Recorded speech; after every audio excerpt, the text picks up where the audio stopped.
This is the cult of wrestling guys, so welcome to the cult of wrestling. देखिए भाई, Wrestlepalooza is over. अब show कैसा था उसी के बारे में बात करना चाहता हूँ। ज्यादा लंबी वीडियो नहीं है, एक छोटी सी वीडियो में आपको एंटरटेन कर देंगे फ्यूचर में क्या होने वाला है। Because next PLE crown joule होगा, वहां पर कौन कौन से मैचेस होंगे, दो तीन मैचेस मेरी प्रिडिक्शन है। और सर्वाइवर सीरीज वॉर गेम को लेके एक बहुत बड़ा मैसिव स्पॉइलर आपको देने वाला हूँ।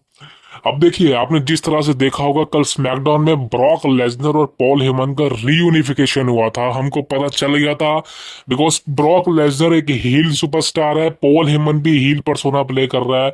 तो भाई सिंपल सी बात है, दोनों जब हील है तो आपस में तो आएंगे ही आएंगे। वही हुआ कि दोनों जब बैक स्टेज मिले थे, ब्रॉक लेसनर ने पॉल हेमन को कहा था वी नीड टू टॉक। समझ लीजिए मतलब क्या है, आगे जाके कुछ होगा। लेकिन वो जो बोला था लेसनर ने, वो रियलिटी ये थी कि आज जब मैच हुआ अगेंस्ट सीना एज रसल पलूजा, वहां पर भाई पॉल हेमन का हमें रिटर्न देखने को मिला विद ब्रॉक लेसनर। और वही पुराने अंदाज में ब्रॉक लेसनर को अनाउंस करना, ladies and gentleman, Brock Lesnar amazing भाई, मजा आ गया। और मैच की क्वालिटी की बात करूं, Brock Lesnar versus John Cena, करीबन लगा लीजिए 11 सालों के बाद ये मैच हो रहा है। कैसा मैच था भाई, बवाल मैच मेरे को लगा। लेसनर को जिस तरह से बुक किया जाना चाहिए था वही हुआ, और ये लेसनर की बुकिंग यही मांग रहे थे हम, जो विंस मैकमैन ब्रॉक को बुक करता था, इस तरह से ट्रिपल एच ने ब्रॉक को बुक किया। तो ये अब तक का मैं यही कहना चाहता हूँ कि जब से लेसनर का रिटर्न हुआ है, 2021 से बात करूंगा, बिकॉज उससे पहले तो वो छोड़ ही दे, वो तो भाई गोड था ब्रॉक, क्लीन शेव वाला ब्रॉक तो वापिस आ नहीं सकता। जब से लेसनर का रिटर्न हुआ था 2021 की समर स्लैम से, लेसनर का सिर्फ एक ही मैच मेरे को पसंद आया था। वो था डे वन के अंदर, जब फैटल 5 वे मैच था, आई थिंक वहां पर टाइटल जीता था लेसनर ने। अब जाके ब्रॉक लेसनर का ये मॉन्स्टर वाला रूप हमको देखने को मिला है विद अगेंस्ट जॉन सीना। भाई अच्छा मैच था। बहुत से लोगों ने कहा कि भाई मैच इतना अच्छा नहीं था, वन साइडेड मैच था। यार देखिए, Brock Lesnar versus John Cena हमेशा से ही वन साइडेड मैच रहा है। चाहे 2003 की बात करें, 2012 की बात करें, 2014 की बात करें, अब ऐसा ही होने वाला था। आप में से बहुत लोगों को लग रहा होगा कि बैटिंग ओड्स तो भाई जॉन सीना को फेवरेट कर रहे हैं कि सीना इस मैच में जीतेगा। मैंने कहा था भाई ब्रॉक लेसनर नहीं हार सकता, सीना को कोई फर्क नहीं पड़ेगा, सीना हार भी गया। और वही सीना कभी नहीं चाहेगा कि वो ब्रॉक को हराए, और वही हुआ। लेसनर की बुकिंग अमेजिंग, और उसके बाद जो चीजें हुई वो समझ सकते हैं। अब आगे क्या होने वाला है, क्या Brock Lesnar versus John Cena दोबारा से मैच होगा क्राउन जूल के अंदर? बिकॉज लेसनर ने मैच खत्म होने के बाद रेफरी को तो मारा, लेकिन सीना के भी F5 मार दी एक और। करीबन 7 F5 मारी है मैच के अंदर सीना को, और उसका पिन कर दिया, एंड उसके बाद 8वीं मारी। अब क्राउन जूल में मैच हो सकता है। यार देखिए, अभी फिलहाल देखा जाए तो सीना अब आपको क्राउन जूल में ही देखने को मिलने वाला है, ना रो पर ना ही स्मैकडाउन पर, तो भूल ही जाइए, वहां से आउट है। मंडे नाइट रो पर तो कभी भी आपको अब, जब तक क्राउन जूल आने वाला है, जोन सीना देखने को नहीं मिलने वाला। यानी कि सीना अब आपको डायरेक्ट क्राउन जूल में देखने को मिलने वाला है। अब वहां पर वो किसके अगेंस्ट होगा ये देखना इंटरेस्टिंग होगा। अब मैं बताऊं आपको, मुझे नहीं लगता कि Brock Lesnar versus John Cena again ये मैच होगा। सबसे पहली तो बात, कोई एक्साइटेड नहीं होगा। नंबर टू, सीना नहीं आने वाला बिल्डअप के लिए अगेन, बिकॉज बिल्डअप तो जरूरी है ना। कुछ लोग कहेंगे बिल्डअप नहीं है, बिल्डअप भाई जरूरी है। वो ब्रॉक लेसनर अकेला कब तक 5-4 हफ्ते निकाल लेगा? सो मेरे को नहीं लगता ये मैच होगा। ऊपर से सीना ने कहा था कि ये मेरा जो 1 साल का रिटायरमेंट टूर है, ये बहुत छोटा है, यानी कि सुपरस्टार बहुत कम है जिसको मैं फेस करना चाहता हूँ। और रिपीटेड सुपरस्टार सीना ने फेस नहीं करे हैं कोडी रोड्स को छोड़कर, बिकॉज कोडी रोड्स के बाद टाइटल जाना था, इसलिए वो 2 बार फेस हुआ। लेकिन लेसनर के पास कोई टाइटल नहीं है, और जो सबसे बड़ी बात, लेसनर ने हराया है सीना को। अब सीना हराएगा लेसनर को, वो चीज सही नहीं होगी। और सबसे बड़ी बात है कि सीना ने कहा था कि मैं हर एक सुपरस्टार को फेस नहीं कर सकता, तो भाई दो दो बार लेसनर को रन देना इस टूर के अंदर वो सही नहीं होगा। मेरे ख्याल से इस राइवलरी को यहीं पर एंड कर देना चाहिए। लास्ट मैच था, यही कह के बुक किया गया था इस मैच को कि ब्रॉक लेसनर वर्सेस सीना एक लास्ट मैच होगा। अब यही लास्ट मैच एंड हो चुका है। अब Brock Lesnar versus John Cena अब आपको कभी भी देखने को नहीं मिलने वाला। क्राउन जूल के अंदर जॉन सीना का कोई और ही अपोनेंट होगा, ब्रॉक तो नहीं होने वाला, बिकॉज वो डन है। तो ये बात यहां से कंफर्म है। अब दोस्तों, वॉर गेम जी, अब बात करता हूँ सर्वाइवर सीरीज वॉर गेम की। अब देखिए, ये मेरे लेसनर के साथ ही क्यों रखा इस चीज को, मैं बताना चाहता हूँ आपको एक चीज। अब देखिए, सर्वाइवर सीरीज वॉर गेम आएगा और इस बार का सर्वाइवर सीरीज स्टेडियम के अंदर है, फर्स्ट एवर स्टेडियम शो होने वाला काफी वक्त बाद, बहुत सालों के बाद, 20-30 सालों के बाद। और यहाँ पर बड़ा मैच होने वाला है, 5 out of 5 war game match, आपको पता है। अब दोस्तों यहाँ पे जो स्पेकुलेशन बताई जा रही है वो सबसे बड़ी चीज आपको बताता हूँ। यहाँ पर दोस्तों बताया जा रहा है कि रोमन रेंग्स होने वाला है वॉर गेम मैच में, वो कंफर्म है। जे ऊसो भी होने वाला है, वो भी कंफर्म है। जिमी ऊसो भी होने वाला है, वो भी कंफर्म है। लेकिन मेरे को अभी चांसेस जिमी ऊसो को थोड़े कम लगते हैं मेरे को, इसलिए मैं जिमी ऊसो को लिस्ट में नहीं रखूंगा। एलए नाइट होने वाला है, वो कंफर्म है। हो सकता है एलए नाइट भी ना हो, ठीक है, ये मैं गिने चुने बंदे बता रहा हूँ जो नहीं है। Roman Reigns, Jey Uso is the confirm, वो नेम कंफर्म है, ये दोनों तो होंगे ही होंगे। अब दोस्तों यहाँ पर जॉन सीना भी होने वाला है, ये भी बात कंफर्म मैं आपको बता रहा हूँ। सीना कंफर्म होगा वॉर गेम मैच में, बिकॉज सीना ने अभी तक वॉर गेम मैच लड़ा ही नहीं है करियर में, और सीना इस मैच में होगा। एक और बंदा होगा, the best in the world, CM Punk. ये हो गए चौथे बंदे, ठीक है। और एक और बंदा होगा, none other than your undisputed champion Cody Rhodes. समझ गए आप? Roman Reigns, Cody Rhodes, Jey Uso, CM Punk, John Cena, ये सारे बंदे आपको 5 के 5 वॉर गेम मैच में देखने के मिलने वाले हैं। ये सारी फेस टीम होगी। अब बात करते हैं हील टीम की। अब ध्यान से सुनना, हील टीम आप समझ गए होंगे कौन कौन होने वाली है। तो विजन के सारे बंदे, यानी कि रोलेंस, ब्रोन ब्रेकर, आटेगी बोई, ब्रॉनसन रीड, ये 3। अब चौथा बंदा इसमें होने वाला है ड्रू मैकिंटायर, ये भी कंफर्म मान लीजिए, ड्रू मैकिंटायर भी होने वाला है इस मैच में।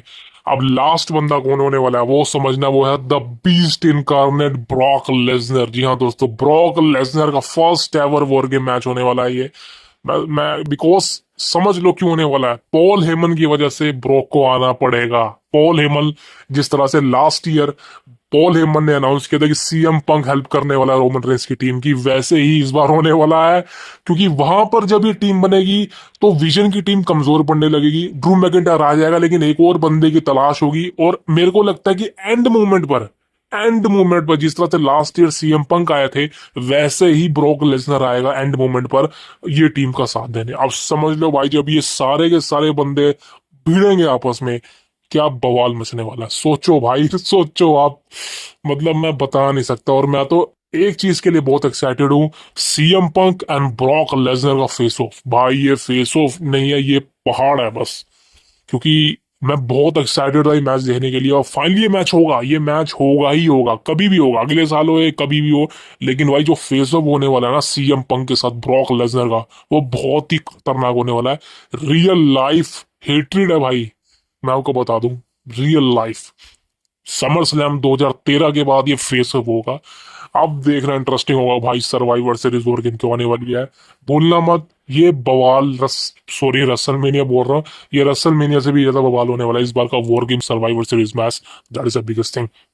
अब दोस्तों बात करता हूँ the last and the biggest thing is, आज फाइनली एजे ली का रिटर्न हुआ इन रिंग कंपटीशन में। और भाई क्या बवाल मैच डिलीवर करा, मैं आपको बता नहीं सकता। ये मैच ऑफ द नाइट है भाई, ये मैच को लंबा रखा गया था, सबको मौका मिला और वही हुआ। ये मैच ने अपने आप में बवाल मचाया। ज्यादा बात नहीं करूंगा भाई, एजे ली अभी भी वही रेसलिंग करती है जो वो करीबन 10 साल पहले करती थी। मेरे को नहीं लगता कुछ भी मिस हुआ है, बिकॉज ये प्रैक्टिस करती रहती थी, मैंने वीडियोस देखी हैं, तो समझ लो भाई। तो देखा जाए तो भाई बहुत ही बेहतरीन रेसलिंग करी है एजे ली ने आज। सो सीएम पंक्स, रोलेंस, सबको हेड्स, तो भाई कमाल की चीज थी, और इन दोनों का ही जीतना तय था। अब दोस्तों बात करता हूं, and this is gonna be the biggest thing, main event, Cody Rhodes versus Drew McIntyre. देखिए मैच अच्छा था, मैच को साइड रखो, लेकिन सरप्राइज नहीं था। मैंने आपको एक प्रिडिक्शन बताई थी क्रिस जेरिको की। अब एंडिंग मोमेंट पे हो सकता था कि क्रिस जेरिको रिटर्न कर जाए, बिकॉज ट्रिपल एस ने कहा था बड़ा होने वाला है कुछ, वो हमेशा बोलता है, लेकिन हुआ नहीं कुछ। आई थिंक पहली बार ऐसा मेन इवेंट गया जहां पर कुछ बवाल नहीं हुआ, मेरे को ऐसा लगा। बिकॉज कुछ ना कुछ होना चाहिए था, शॉकिंग होना चाहिए था, ओटन का रिटर्न होना चाहिए था, हील्डन होना चाहिए था, या फिर क्रिस जेरिको का रिटर्न होना चाहिए था, लेकिन अभी तक ऐसा नहीं हुआ। अब देख के नहीं लगता कि क्रिस जेरिको का अभी रिटर्न होने वाला है। आप समझ लीजिए कि रॉयल रंबल ही वो प्लेस है जहां पे Y2J का रिटर्न होगा। अब दोस्तों यहाँ पे बात करना चाहता हूँ next, and this is gonna be the biggest thing. अब क्राउन जूल होने वाला है, वहां पर जो मैचेस होने वाले हैं उनके बारे में बात करना चाहूंगा। अभी फिलहाल कुछ अनाउंस नहीं है, कुछ होने भी नहीं वाला अभी तक। मेरे को लगता है कि एक 2 हफ्ते तक बिल्डअप ही होगा। लेकिन मेरे को लगता है कहीं ना कहीं दोस्तों एक मैच जो मेरे को लग रहा है होने वाला है, जिसके चांसेस है, और ये कंफर्म मान लीजिए क्राउन जूल में होने वाला है, ये है undisputed champion versus world heavyweight champion, यानी कि Cody Rhodes versus Seth Rollins का पार्ट 4। जी हाँ, एक्साइटेड हैं आप? ये वही राइवलरी कंटिन्यू होगी, बिकॉज यहाँ पे कोडी रोड्स ही सुपरस्टार फेस ही है, रोलिंस हील बन चुका है। लास्ट टाइम ऐसा नहीं था, लेकिन अब देखना इंटरेस्टिंग होगा कि भाई दोनों के बीच में मैच कंफर्म होता है या नहीं, because title versus title match तो नहीं है, लेकिन चैंपियन वर्सेस चैंपियन मैच होगा ये। अब देख के तो यही लगता है, मेरे को लगता है यही मैच होने वाला क्राउन जूल में, बिकॉज आज फेस ऑफ हुआ है दोनों का। और इस बार मेरे को लगता है कि सेथ रोलिंस जीतेगा, बिकॉज रोलिंस जैसा मैंने कहा कि हील है, उसके पास टीम है, कोडी रोड्स बेचारा अकेला है, और मेरे को लगता है कहीं ना कहीं इस बार ये मैच कंफर्म है और इस बार रोलर्स ही जीतेगा। एक मैच और कंफर्म है, new women's world champion Stephanie Vaquer versus, इन तीनों का मैच होने वाला है, ट्रिफनी स्टैडम का और जेड कारगिल का, नया जेक्स का। तो इन तीनों में से जो जीतने वाला, आई थिंक मेरे को लगता है कि जेड कारगिल न्यू चैंपियन बनेगी, और आपको क्राउन जूल के अंदर Stephanie Vaquer versus Jade Cargill के बीच में एक सिंगल मैच देने को मिलने वाला है, चैंपियन वर्सेस चैंपियन का। तो ये दो मैचेस है, ये कंफर्म मान लीजिए, जैसे कि लास्ट ईयर भी हुआ था वो क्राउन जूल चैंपियनशिप का मैच था, आई थिंक इस बार भी मेरे को लगता है ऐसा होगा। देखते हैं भाई। अब ये मैच ओ सॉरी ऑस्ट्रेलिया से पीएलई होने वाला है, बड़ा पीएलई होगा, स्टेडियम शो होगा, देखते हैं भाई क्या होता है। कल मंडे नाइट रो का एपिसोड है, आई थिंक कल ही है या परसों है, बट देखना काफी इंटरेस्टिंग होगा। एक चीज और है जो मैं भूल रहा हूँ, और ये चीज आई थिंक मेरे को बतानी चाहिए आपको। आपको याद होगा कि जॉन सीना ने कहा था कि मैं जिसको रेसलिंग नहीं कर सकता जिसके साथ, उसको मैं ट्रिब्यूट जरूर दूंगा, और सीना ने अभी तक अपने तमाम जितने भी मैसिव राइवल रहे हैं उनको ट्रिब्यूट दिया है। आपको याद होगा कुछ हफ्तों पहले एक मैच हुआ था, I think John Cena versus Sami Zayn का, जहां पर सीना ने रिंग के एंड में जाके एक स्पीयर मारी थी सैमी ज़ेन को, और एक एज जैसा, यानी कि रेटेड सुपरस्टार एज, उसका पोज किया था। बहुत से लोगों को लगा कि रोमन रेंस का पोज है, भाई रोमन का नहीं था, माइकल कोल तक को नहीं पता ये रोमन रेंस का पोज नहीं था, ये एज का पोज था भाई। अगर एज कंपनी में नहीं है, थोड़ा तो मेजर करो उसको। तो एज का पोज किया था, मैंने पहचान लिया था ये एज का पोज ही है भाई। और वही हुआ था। और इस बार यानी कि आज जैसे कि रेसल पलूजा हुआ था, इससे पहले ही एडब्ल्यू कंपनी का शो हुआ था ऑल आउट, वहां पर भाई एज ने सेम, यानी कि एडम कोपलैंड ने यही सेम सीना को एक तरह से funeral the, sorry I am sorry guys, farewell दिया है, सॉरी यार, सॉरी, फेयरवेल दिया है उनकी एटीट्यूड एडजस्टमेंट को लेके, और वही 5 नकल शफल। यार मैं खुश बता क्यों हुआ भाई? खुश मैं इसलिए हुआ बिकॉज वहां के लोग हैं, यानी कि एडब्ल्यू कंपनी के जो फैंस हैं, आई नो कि यूएस में नहीं था, कनाडा में था, लेकिन फिर भी भाई वो सीना को शॉट देते हैं भाई, वो चीयर करते हैं सीना को उसकी मूव पर जो एज मारता है।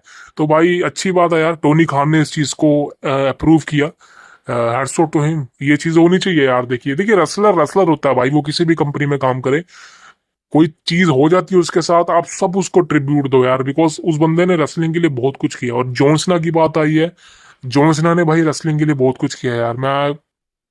मैं ज्यादा तारीफ नहीं करूंगा, बट इस बंदे ने अपनी लाइफ को सेक्रीफाइस करके कंपनी को रेसलिंग में बहुत कुछ दिया भाई। सही कहना चाहता हूँ भाई। सो ये चीजें थी। तो दोस्तों ये थे आज के रसल पलूजा का शो। आई थिंक अगर मैं रेटिंग की बात करूँ तो मैं कितनी रेटिंग दूंगा, मेरे को ऐसा लगता है कहीं ना कहीं मैं 5 आउट ऑफ 3 की रेटिंग देना चाहूंगा, बिकॉज मेरे को लगता है कि शो अच्छा था, बुरा नहीं था, शो अच्छा था, स्टार्टिंग अच्छी हुई शो की, लेकिन एंडिंग मेरे को कुछ खास अच्छी नहीं लगी। सबको पता था कोडी रोज जीतने वाला है, या फिर आप एंडिंग में ब्रॉक लेसनर वर्सेस जॉनसना का ही मैच रख देते भाई, बिकॉज उसमें शॉकिंग चीज ये थी कि लेसनर ने बुरी तरह तोड़ा है, इसी को मेन इवेंट रखते हैं आप, बल्कि बिकॉज शो मेन इवेंट में तो कुछ हुआ नहीं। सो ये चीजें थी, बाकी सही था। So see you tomorrow, thank you very much.